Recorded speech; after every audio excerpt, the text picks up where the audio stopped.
Morning again, friends, family, any of you who may be joining me throughout this big, beautiful, wonderful world that we live in. Um, Again, from my home to yours, it's time for Storytime with Rob.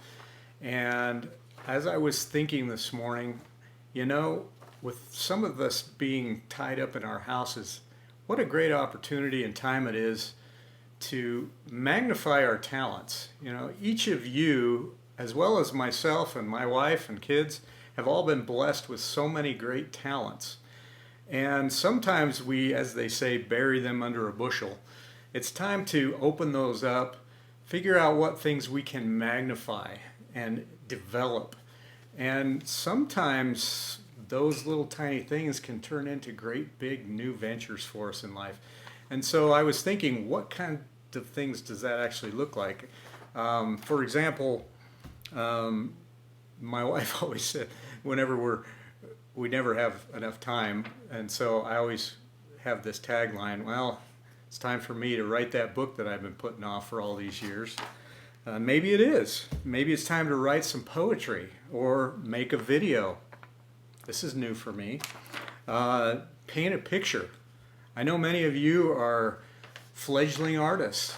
Get out that watercolor set or a really great pencil and draw and paint. Be creative. Build something with these hands. You know, these hands are awesome that you've been blessed with.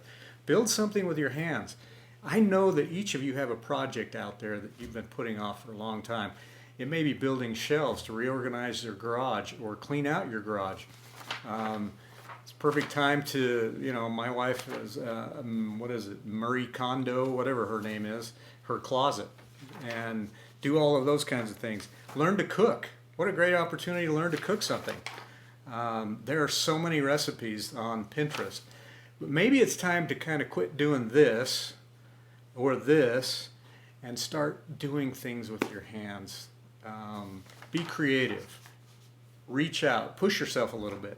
This next story is a great one for you today, and I hope you enjoy it as much as I do because I really do like this one.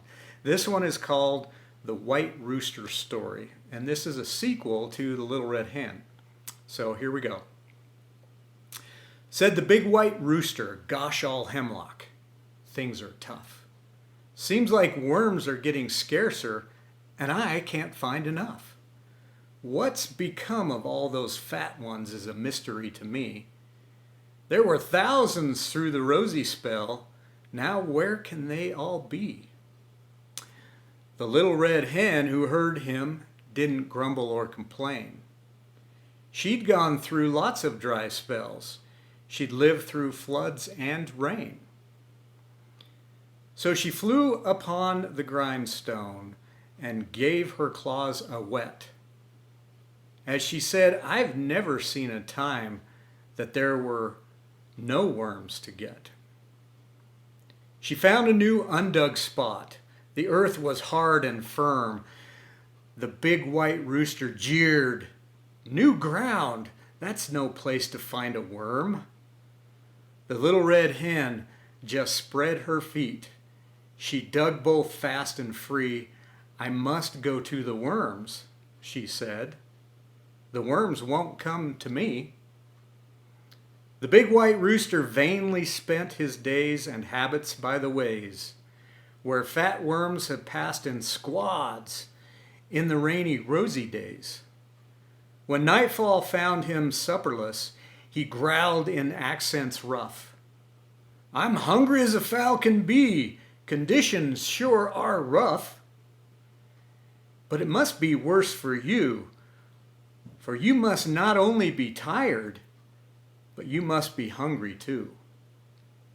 The little red hen hopped to her perch and dropped her eyes to sleep and murmured in a drowsy tongue, young man, hear this and weep. I'm full of worms and happy for what I've dined both long and well. The worms are there as always, but I had to dig like heck. Oh, here and there white roosters steal are holding sales positions. They cannot do much business now because of poor conditions. But as soon as things get right again, they'll sell 100 firms. Meanwhile, the little red hens are out, gobbling up the worms. That was quoted by a man named Vaughn J. Featherstone many years ago. But I just want you to know that as long as we're out working and striving to do the best we can, opportunities will arise. And we may find some new hidden talents that we never knew existed. So magnify your talents and be safe. And until tomorrow, we'll see you again. Thank you for joining me.